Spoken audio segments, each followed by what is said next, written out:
Selamat pagi, selamat siang. Sekali lagi Bapak Ibu Saudara sekalian yang dikasihi oleh Tuhan. 主内蒙爱的弟兄姊妹们，上午好。 Nah Bapak Ibu, saya ajak kita untuk membuka Alkitab kita dari Mazmur 73. 弟兄姊妹，我请大家翻看我们的圣经，从诗篇73篇 Ayat 1 sampai 28 isinya, tapi kita tidak baca semua. 里面是1节到28节，但是我们不是全都要读， Kita baca ayat 1, kemudian ayat 27 dan 28. 我们只注意看第1节，然后27和28节。 Ya. Mazmur 73 ayat yang pertama. Mazmur Asaf, sesungguhnya Allah itu baik bagi mereka yang tulus hatinya, bagi mereka yang bersih hatinya. 诗篇73篇第1节，亚萨的诗，神实在恩待以色列那些清心的人。 Ayat 27, sebab sesungguhnya siapa yang jauh daripadamu akan binasa. Kau binasakan semua orang yang berzinah dengan meninggalkan engkau. 远离你的必要死亡，凡离弃你行邪淫的，你都灭绝了。 Ayat 28, tetapi aku suka dekat pada Allah. Allah menaruh tempat perlindunganku, aku menaruh tempat perlindunganku pada Tuhan Allah, supaya dapat menceritakan segala pekerjaannya. 但我亲近神是与我有益，我以主耶和华为我的避难所，好叫我述说你一切的作为。 Nah Bapak Ibu Saudara sekalian, di dalam bulan ini kita membahas pasal-pasal di dalam kitab Mazmur. 弟兄姊妹，在这个月里，我们都是在讲论诗篇。 Kitab Mazmur ini memiliki kekhususan, keistimewaan dibanding kitab-kitab yang lain. 诗篇比其他的书更有特别， Khususnya di dalam bentuknya atau sastranya. 尤其是它的语文形式， Karena Mazmur ini berbentuk nyanyian. 因为它本来是一首诗歌。 Nah di dalam Mazmur ini umumnya tulisan-tulisan nyanyian itu mengungkapkan apa yang dirasakan, apa yang dialami oleh pemazmur. 那在这诗歌当中，诗人就表达了他心里所感受的。 Baik ketika dia bersyukur, dia mengalami sukacita, atau ketika dia mengalami keadaan yang berat, hatinya tertekan, dia sedang dalam kesedihan, penderitaan, dia ungkapkan itu di dalam nyanyian. 无论是在感恩的时候，他在喜乐、高兴的时候，或者在心里被压垮、伤心、受压的时候，他都用这些诗歌来表达出来。 Nah, tetapi di dalam nyanyian itu pemazmur juga menunjukkan bagaimana Tuhan, kasih-Nya, penyertaannya itu nyata di dalam kehidupannya meskipun dalam berbagai situasi. 那除了表达他的感觉，他也表示出，通过这诗歌表示出上帝是何等的保护他。 Nah, jadi melalui kitab Mazmur ini kita bisa membandingkan diri kita, inilah yang kita alami melalui kitab Mazmur, perasaan kita, tapi kita juga belajar sesuatu tentang Tuhan dari kitab Mazmur. 所以，当我们学这本诗篇的时候，我们能够检查我们自己心里所感受的，但是除此，我们也学习上帝如何与我们同在。 Nah, saudara kita di dalam Mazmur 73 ini, 那么，在这诗篇73篇里面， pemazmur juga mengungkapkan perasaannya. 诗人也表达了他的感受。 Nah, saya mencoba membagi 3 bagian. 那我是把它分成3部分。 Yang pertama, 第一， kita nanti akan melihat apa yang menjadi keyakinan iman dari pemazmur. 我们先看诗人对这个信心的理解。 Apa yang pemazmur yakini tentang Tuhan. 诗人是怎么样对于上帝的信仰？ Nah, yang kedua, ketika pemazmur punya keyakinan tertentu tentang Tuhan dalam hidup ini, tapi yang dilihat itu berbeda dengan apa yang dia yakini. 那第二部分，诗人既然有了这个对上帝的信心，但是现实他所看到、所观察的现实跟他的信心怎么好像不合， Sehingga dia mengalami pergumulan, mengalami pertanyaan-pertanyaan yang sangat banyak. 所以他心里有着很多问题、很多挣扎。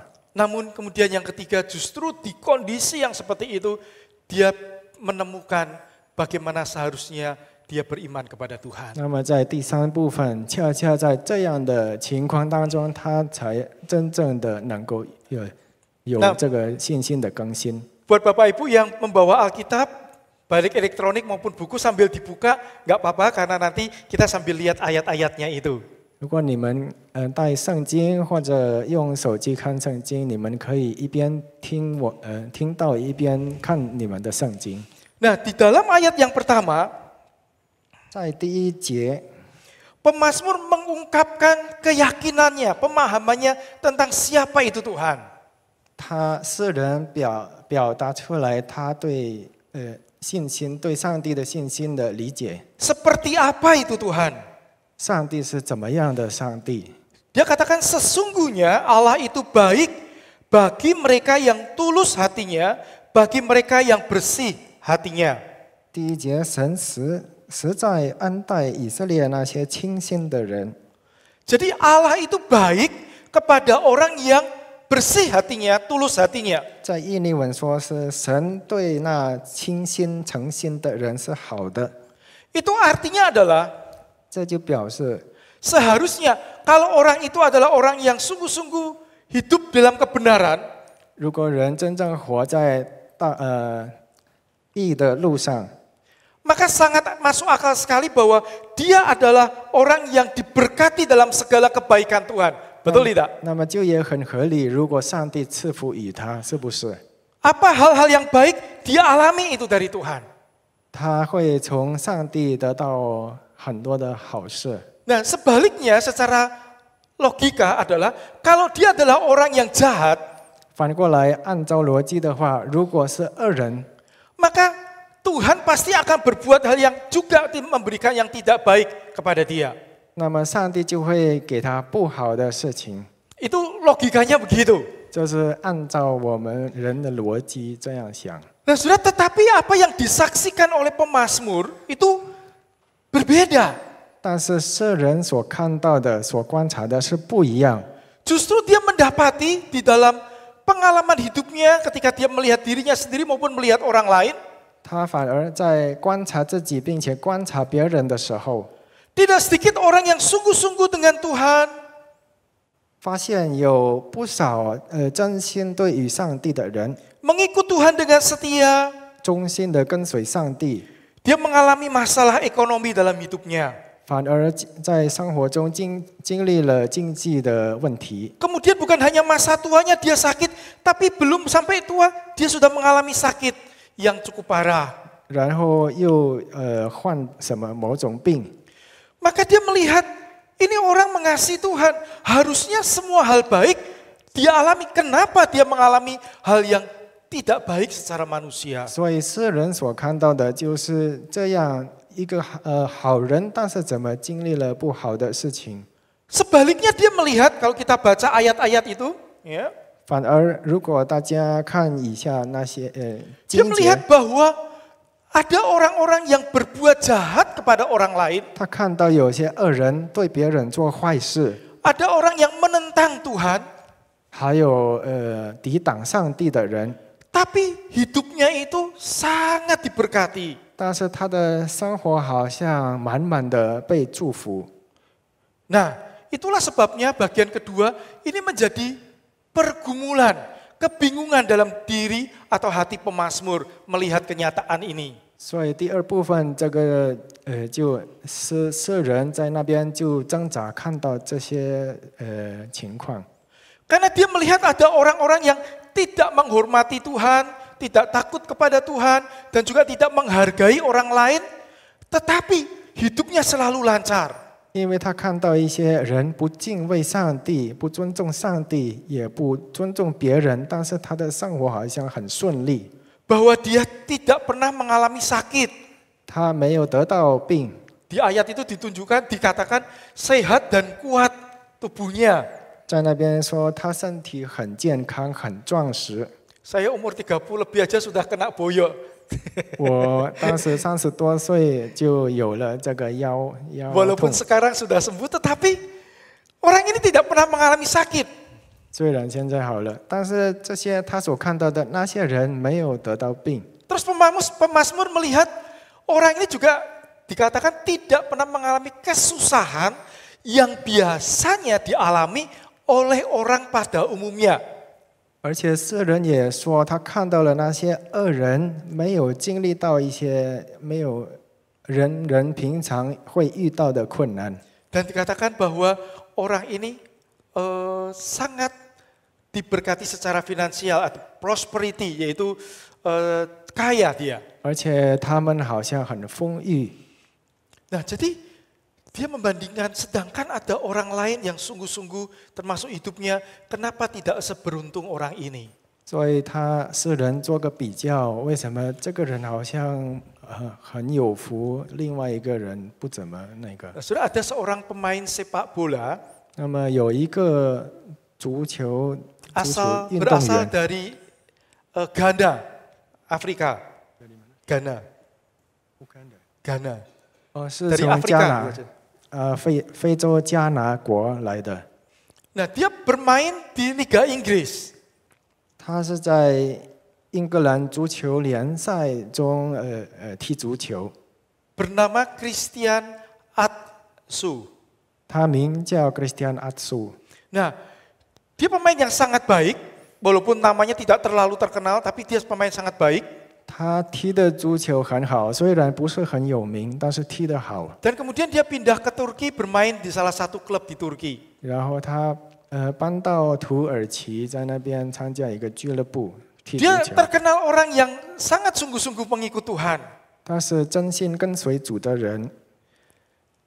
Dia katakan the best thing in my life is Jesus. Dia katakan yang terbaik, hal terbaik dalam hidup saya adalah Kristus. 他说：“我生命中最好的就是耶稣。” Dia berani menulis di sosial medianya ayat-ayat Alkitab, dia berani kutip itu. 他在社会媒体上，他也就写了一些经节。 Dia kemudian juga berani menyampaikan Injil kepada orang lain. 他也敢于向别人传福音。 Nah, suatu hari tahun lalu, di awal tahun lalu, 那有一天，在去年的年初， dia membuat tendangan yang menghasilkan gol, satu-satunya gol yang menghasilkan kemenangan untuk klubnya. 他踢足球，他的一踢能进球，让他的俱乐部也赢了。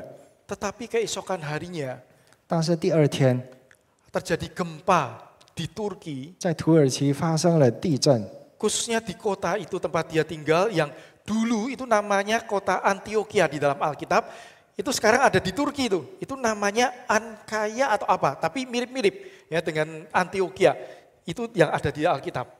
尤其在他住的那个地方，那个地方以前名叫安提阿，现在叫安卡亚还是什么？ Dan 是在 dalam 土耳其。 gempa itu apartemennya juga ikut runtuh dan akhirnya dia meninggal. 恰好在那地震当中，他住的地方垮下来，他 Padahal 就 dia menyumbang 当场死亡。 dia menyumbang tidak sedikit uang untuk sekolah yang khusus buat orang-orang yang tidak punya orang tua, 虽 yatim 然 piatu. 他也捐款很多给那些孤儿的人。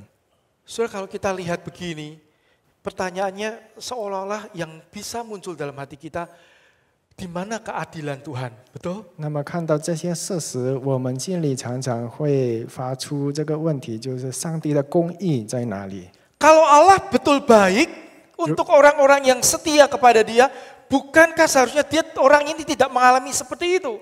如果上帝对真心诚心的人好的话，为什么这样的事情会发生呢？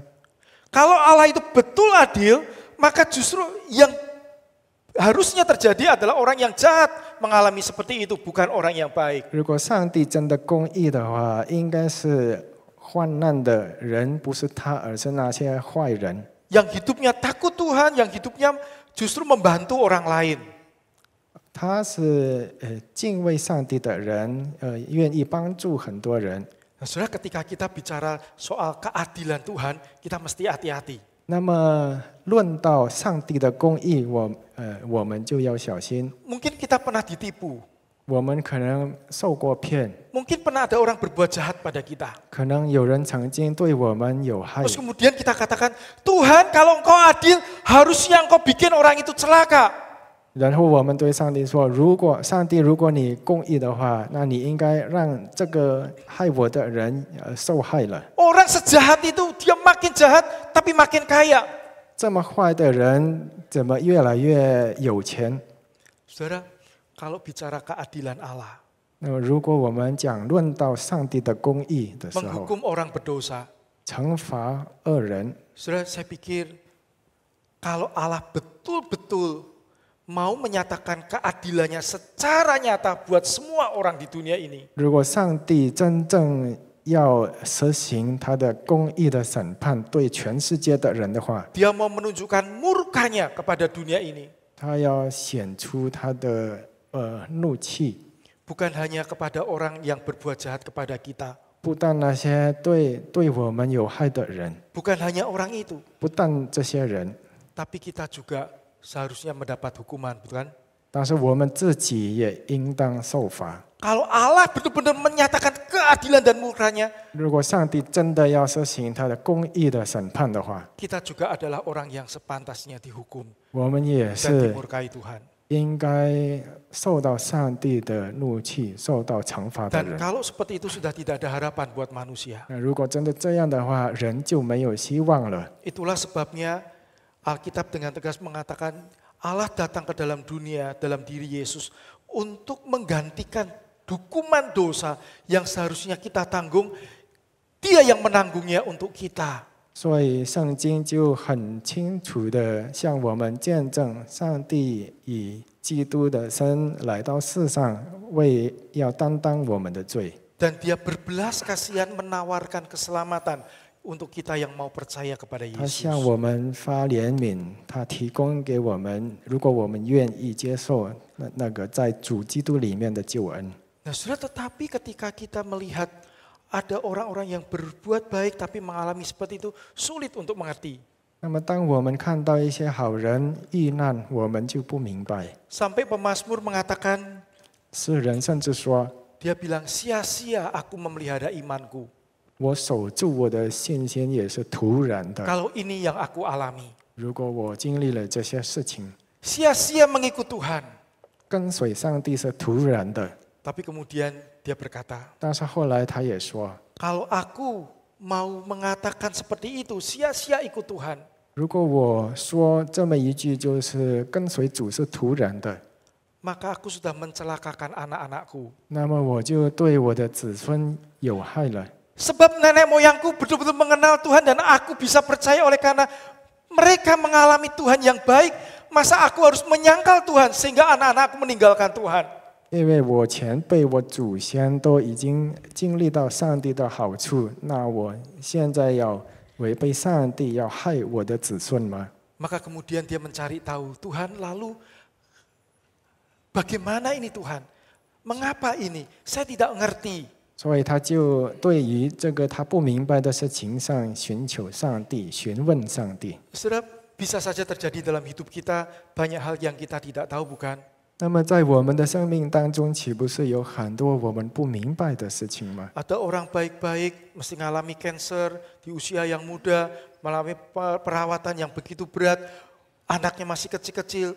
Banyak hal yang kita tidak bisa paham. 有些好人，孩子还小还年轻，他已经得了癌症，有很多事情我们是不明白的。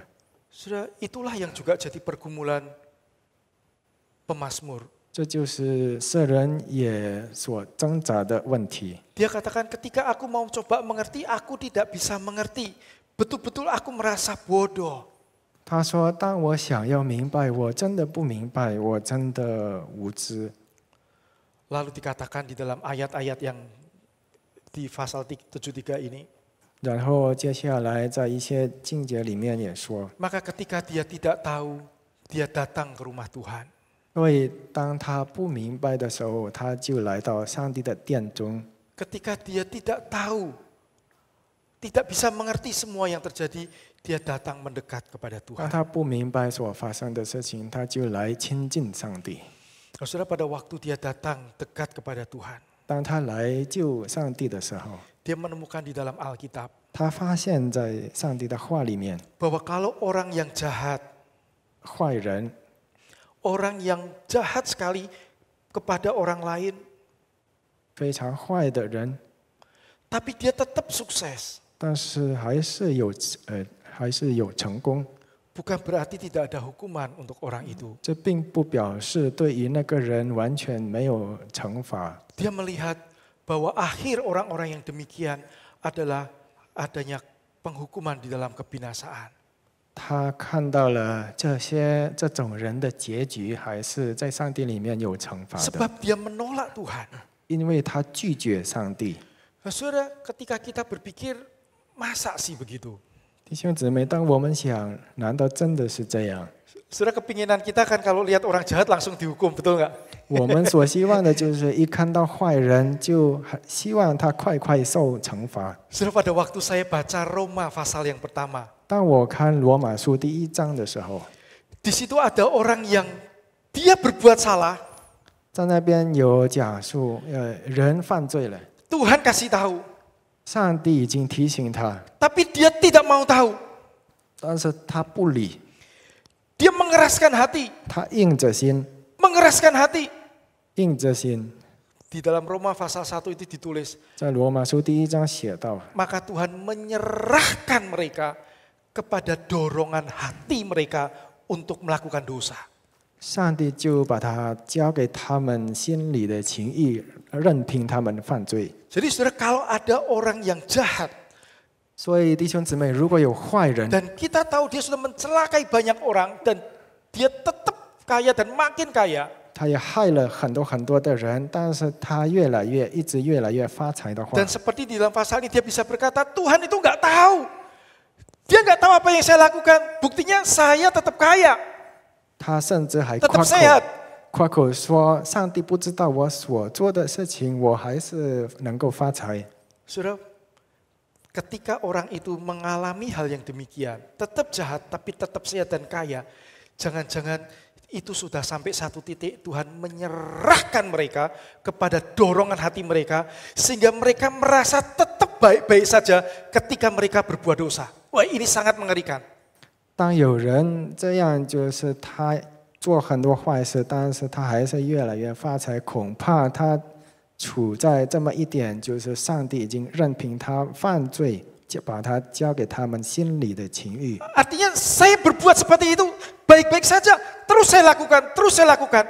Ketika itu terjadi, jangan-jangan itu pun sudah merupakan hukuman dari Tuhan, di mana Tuhan tidak lagi mau menyentuh dia untuk menegur, bahkan untuk menghukum supaya membuat dia balik kepada Tuhan. Kalau sudah dibiarkan, itu berarti sudah habis. Ini bahaya sekali.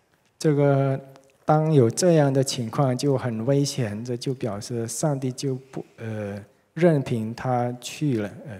Maka 这个很危 penting 险。 buat kita, ketika Tuhan mengingatkan sesuatu, menegur sesuatu, perlu untuk kita langsung kembali kepada Tuhan. 所以当上帝提醒我们某件事情的时候很重要，我们就要很注意，然后我们再悔改。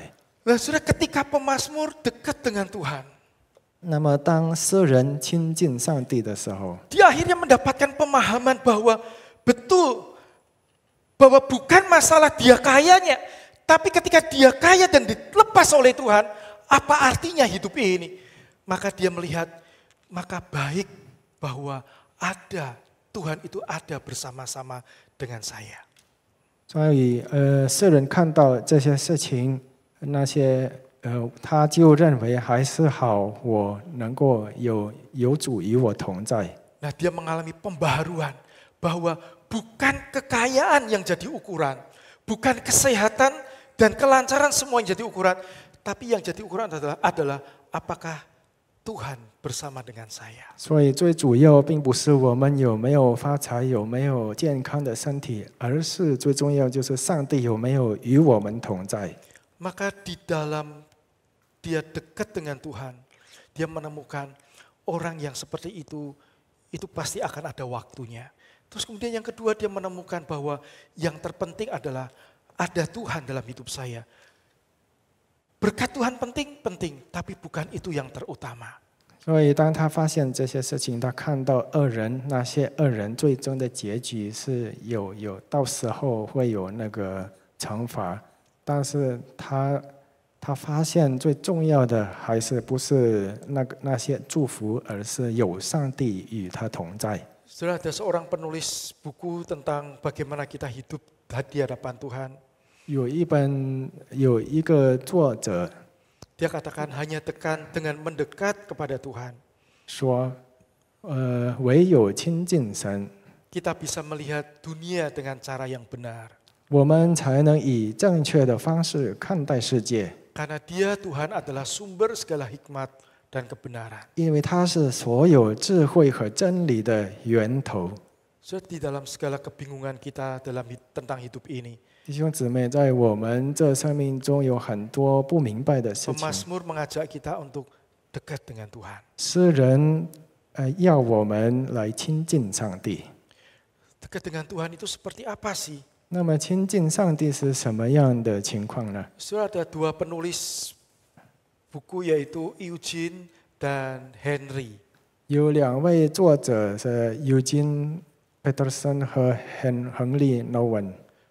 Dua-duanya adalah orang yang menulis banyak buku tentang bagaimana kita bisa hidup dekat dengan Tuhan dan bertumbuh di dalam Tuhan. 这两个人写了很多书，是关于我们如何亲近上帝。 Nah, saya mencoba merangkum dari dua tulisannya dia. 我试了从他们的书所写过的书里面总结一下， Dekat dengan Tuhan itu seperti apa sih? 亲近上帝是什么意思？ Maka dituliskan bahwa dekat dengan Tuhan itu berarti 所以这里就写亲近神意味着 kita menyerahkan seluruh hidup kita kepadanya. 我们将全部交托给神， Kita mempercayakan diri, mempersilahkan Tuhan yang mengatur, Tuhan yang memimpin hidup kita. 我们让由上帝来掌管我们的生命。 Kita bisa mengatakan, Tuhan aku tidak tahu apa yang akan terjadi dalam masa depan, tapi aku menyerahkan hidupku sepenuhnya kepadamu. 我们向他说：“主啊，我不知道明天将发生什么事，但我的生命我都交托给你。” Lalu mendengar suaranya dalam keheningan hati kita. 然后在内心平静的时候来聆听他的声音， Yaitu mendengar suaranya lewat firman Tuhan Alkitab yang Tuhan berikan kepada 是 kita. 通过这圣经里面上帝的话语向我们说话。 Ketika kita bingung, kita banyak pertanyaan, kita datang, kita mohon Tuhan tunjukkan firman-Mu. Dan ketika Tuhan berbicara, mengarahkan, memberikan kesan di dalam hati kita untuk ayat tertentu, dengarkan apa yang Tuhan ingin untuk kita lakukan. 当我们心里有很多不明白的问题，我们打开我们的圣经，我们读上帝的话，有些经节可能会感动我们的心。 Dan yang ketiga, membiarkan Tuhan memimpin setiap langkah kita. 然后第三点就是让上帝带领我们的每一步， Menyerahkan seluruh hidup kita kepada Tuhan. 完全的把我们生命交托于主， Mendengar suaranya di dalam keheningan hati kita. 在我们宁静的心当中聆听他的话， Dan apa yang Tuhan tunjukkan, langkah demi langkah kita lakukan, mengizinkan Tuhan untuk memimpin mengarahkan kita. 而且让上帝带领我们生命中的每一步。 Sehingga walaupun di dalam kebingungan, 所以，虽然在我们不知道的情况之 dalam 下， ketidaktahuan kita, 在我们无知的情况下， hati kita tidak dipenuhi dengan iri hati kepada orang lain. 我们心里还是不会对别人充满嫉妒， Hati kita tidak dipenuhi dengan rasa tidak puas, komplain, atau mengeluh 我们不会有不满的心，不会有发怨言， dengan keadaan kita, 凭我们的情况， tapi hati kita terarah kepada Tuhan. 但是我们的心要仰望上帝。 Mungkin Tuhan hari ini aku menyadari banyak hal tidak baik terjadi dalam hidup saya secara manusia. 可能今天我们发现到在人当中有很多不好的事情， Tapi aku menyerahkan hidupku sepenuhnya pada Tuhan. 但是我把我生命完完全全的交托于主， Dan aku mau ikuti pimpinan Tuhan. 而且我愿意跟随上帝的带领。 Saudara, itulah yang Tuhan rindukan terjadi dalam hidup kita. 弟兄姊妹，这就是上帝所盼望我们要做的事情。 Saudara, di dalam pemahaman iman kita, 那弟兄姊妹，在我们信心的理解当中， kadang-kadang kita bisa menemukan sesuatu yang muncul pertanyaan oleh karena ada peristiwa tertentu terjadi dalam hidup kita. 有时候有些事情发生了，然后引起我们内心有疑问， Tidak ada cara lain 没有其他办法， selain kita datang mendekat kepada Tuhan. 除非要来亲近上帝， Bertanya kepada Tuhan. 询问上帝， Dan menantikan Tuhan. 然后等候上帝， Sehingga kita mendapatkan pembaharuan iman. 好让我们得到信心的更新， Dan kita makin kuat untuk berjalan bersama 然后 Tuhan. 我们能够更坚强的与主同行。